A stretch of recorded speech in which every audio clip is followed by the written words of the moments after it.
Stop everything right now. I want you to think about one question. Just one. What if the most important person in your life, your teacher, your parent, your friend, looked at you and said, "You are not smart enough. You will never succeed.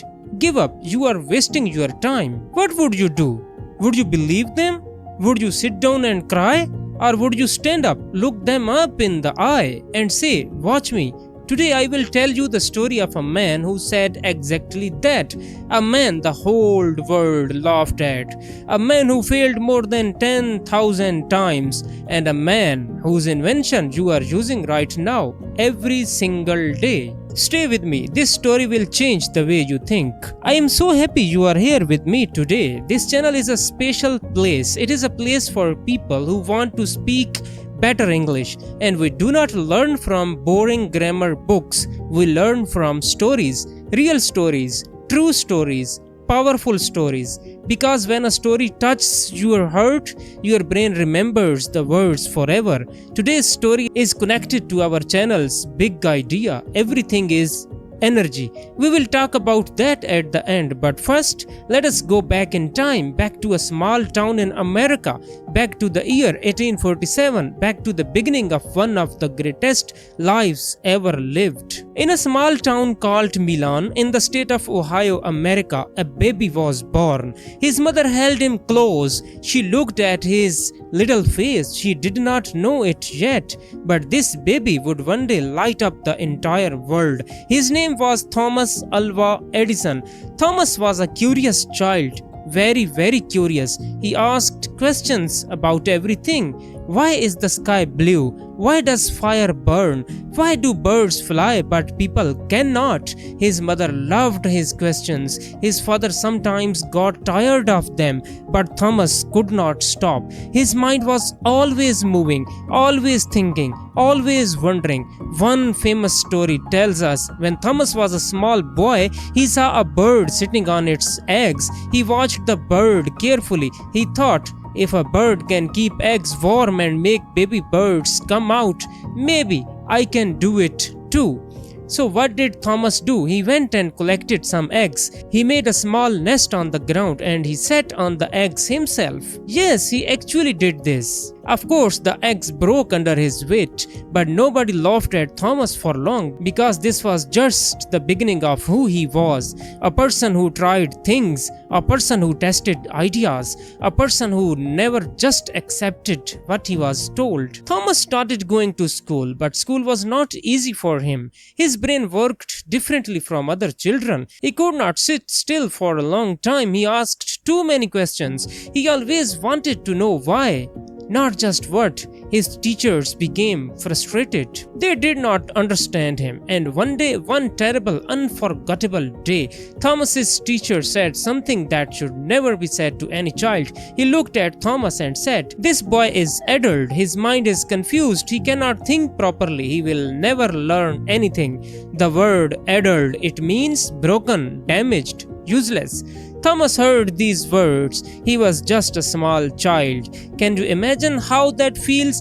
To be told you are broken by the person who is supposed to teach you.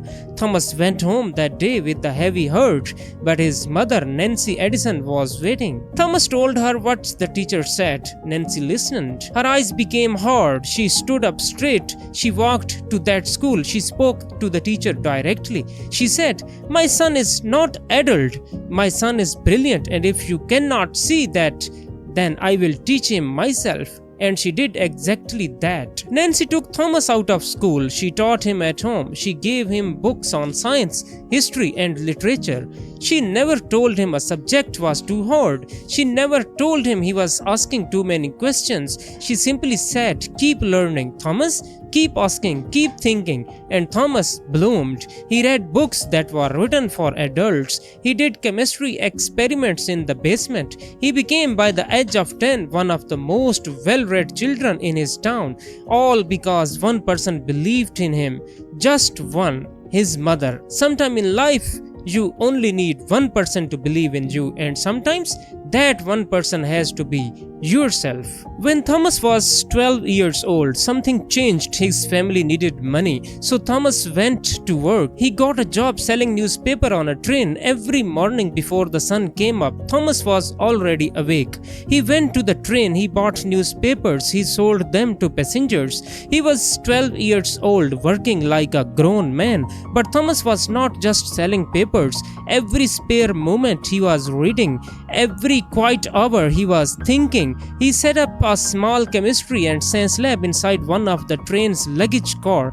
He did experiments between stops. He was curious about everything: electricity, chemicals, machines, sound. But one day something happened that changed his life forever. There was a small accident in his train lab. A fire started. The train conductor was furious. In his anger, he hit Thomas hard on the side of his head and ears.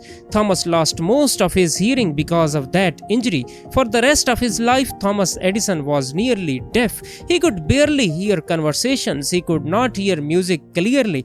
Most people in the world could call this a tragedy. Most people would be angry, sad, bitter, but Thomas Edison said something completely different. Many years later he said, "My deafness was a blessing. It helped me concentrate. It blocked out the noise of the world. It helped me focus on my work." He took the worst thing that happened to him and he used it. He turned pain into power. He turned loss into fuel. This, my friends, is what we mean when we say everything is energy. Even pain is energy. It depends on what you do with it. Thomas grew older. He became a telegraph operator, someone who sent messages using electrical signals. He was very good at it. But Thomas was not satisfied. He was always thinking, how can I make this better? How can I improve this? He started inventing small improvements to the machines he worked with.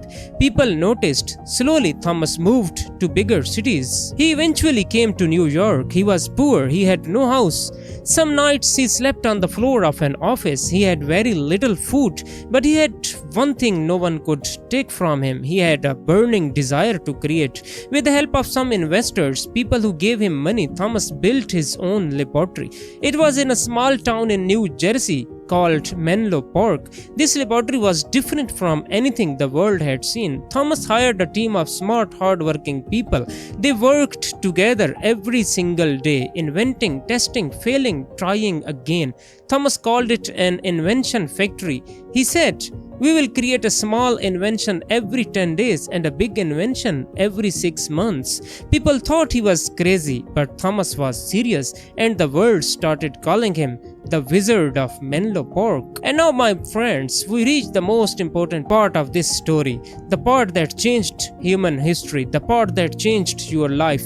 Even though it happened more than 140 years ago, Thomas Edison decided he wanted to create something remarkable, something that would push back the darkness. He wanted to create a practical, working electrical light bulb, a small glass bulb with a wire inside that could glow with electric light. At this time in history, there was no electric light in homes. When the sun went down, people used candles. They used oil lamps. The world at night was dark. Thomas said, "I will change this. I will give the world light." And so he began. He tried a metal wire inside the bulb. It burned out quickly. He tried a different material. It failed. He tried carbon. He tried platinum. He tried bamboo fibers. He tried human hair. He tried everything. He failed and failed and failed again 100 times, 500 times, 1,000 times. The newspapers started writing about him, but not kindly. They said, "Edison is finished.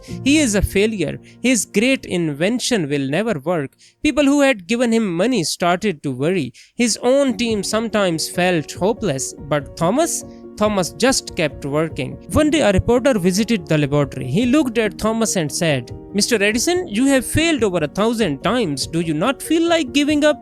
Do you not feel like a failure?" Thomas stopped what he was doing. He looked at the reporter calmly and he said words that are now famous all over the world. "I have not failed. I have successfully discovered 10,000 ways that do not work." Let that sink in. 10,000 ways that do not work, he did not see failure. He saw data, he saw information. Each failed experiment told him something new. Each failed experiment brought him one step closer. He was not going backward, he was always moving forward. And then, on a cool October night in the year 1879, October 21st to be exact, Thomas Edison placed a thin piece of carbonized cotton thread inside a glass bulb. He sealed the bulb. He removed all the air from inside. He connected it to electricity. He held his breath. The room went silent. His team gathered around, and then it glowed. A warm, soft golden light filled the room. Everyone stared.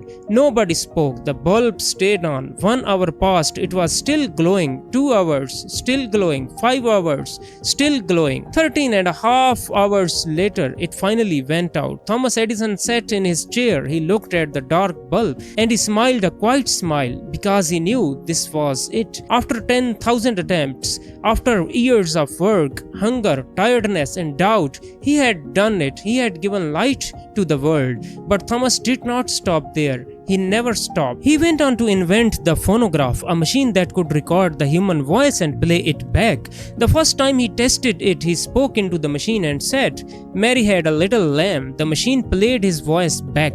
His team screamed with excitement.